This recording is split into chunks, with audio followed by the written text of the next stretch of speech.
Qatar is suspected of corruption in the European Parliament. That's according to conclusions made in an investigation by Belgian judicial authorities. 5 arrests were made on Friday related to the allegations.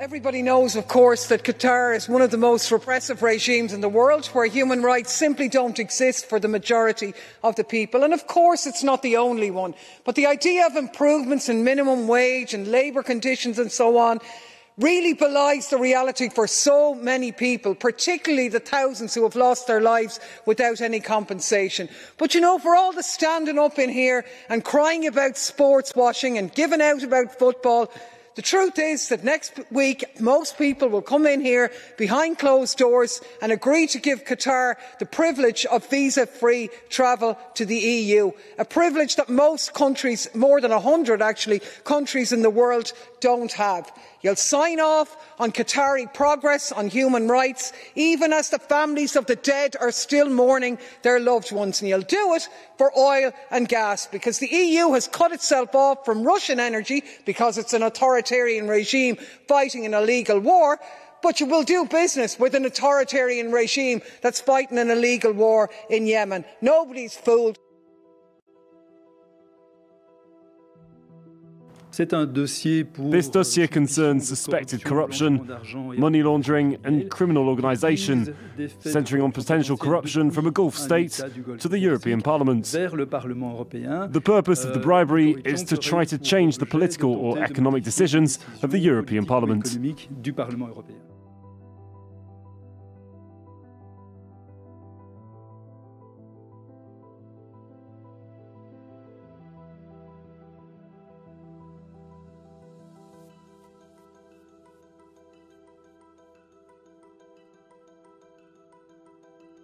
These have been among the longest days of my career. I must choose my words carefully, in a manner that does not jeopardise ongoing investigations or in any way undermine the presumption of innocence. And I will. So if my fury, my anger, my sorrow do not come across, please be assured that they are very much present, along with my determination for this House to grow stronger. Make no mistake, the European Parliament, dear colleagues, is under attack.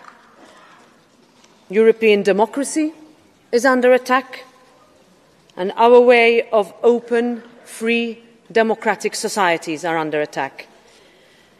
The enemies of democracy, for whom the very existence of this Parliament is a threat, will stop at nothing. These malign actors linked to autocratic third countries have allegedly weaponised NGOs, unions, individuals, assistants and members of the European Parliament in an effort to subdue our processes. Their malicious plans failed. Our services, of whom I am incredibly proud, have been working with relevant national law enforcement and judicial authorities to break up this alleged criminal network for some time.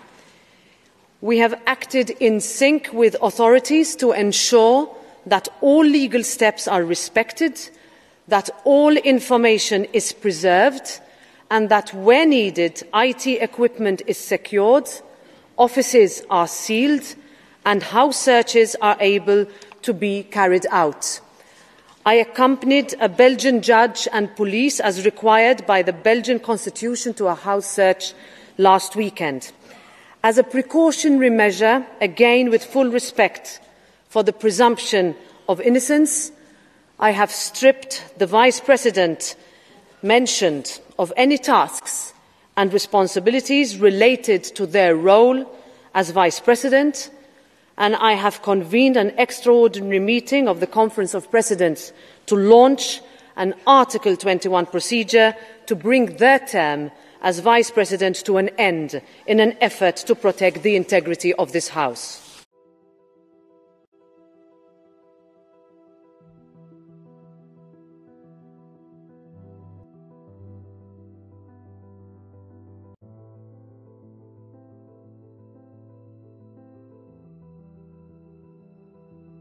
To announce the opening of the negotiating mandate for the visa waiver report with Qatar and Kuwait.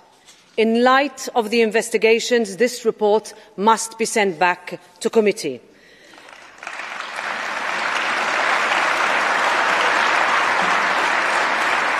I also know that we are not at the end of the road.